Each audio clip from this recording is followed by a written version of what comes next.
Hello, social media friends. I'm Viridiana Marquez with DRB Media Communications Digital News, and Danny Barrera has the story. The City of Midland and Midland County officials were informed by Governor Abbott's office late Sunday evening that illegal immigrant children were being taken to a facility at 1788 and County Road 150 in South Midland County. Governor Abbott and local officials are concerned that federal authorities were not forthcoming with information or answers to questions. We were not consulted. We were not asked our opinion.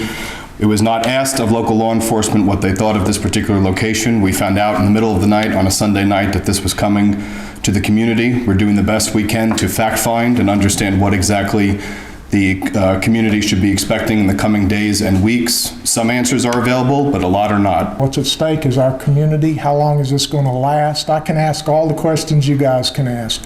We were asked if they were vetted. I really wasn't answered on that question. There's just a lot of questions we want to know. City of Midland and Midland County government officials have been told that the facility is only for male children from the ages of 13 through 17. They're adolescents, and for the most part, every single one of them are victims of what's happening around them, whether that's through traffickers, whether that's through people who are trying to take advantage of them, even those who have names in their pockets with the names of people or next of kin that they might want to contact who can come and claim them.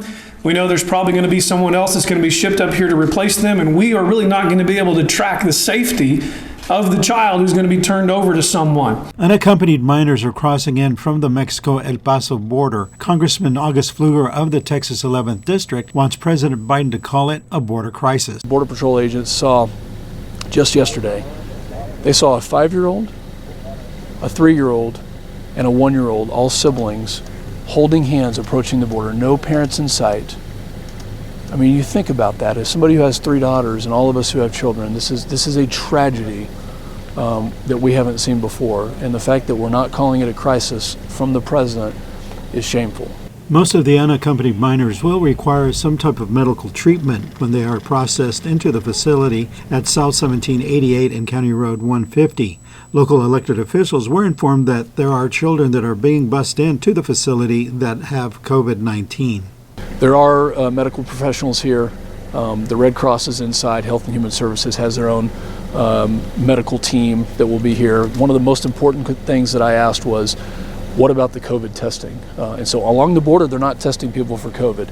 I did implore them that they needed to test these folks that are coming up here. And then if those test results are positive, I also asked them to make sure that they are appropriately quarantining. They said they were going to send folks on different buses that are COVID positive and keep them in different areas. Sometime between 2013 and 2014, the empty and semi-abandoned West Texas State School in Pyote was being considered as a processing and housing center for undocumented immigrants.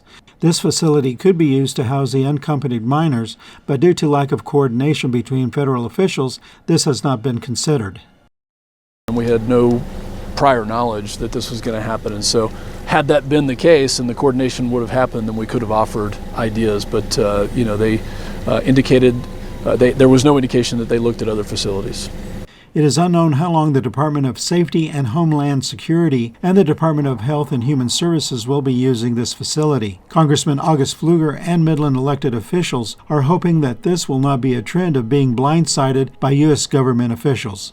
For DRB Media Communications Digital News, Danny Barrera. Thank you for following us on Instagram, Facebook, Twitter, and at drbmediacommunicationsdigitalnews.tv. Don't forget to subscribe to our YouTube channel, DRB Media Communications Digital News. Click the subscribe button and the bell for notifications. For DRB Media Communications Digital News, Viridiana Marquez.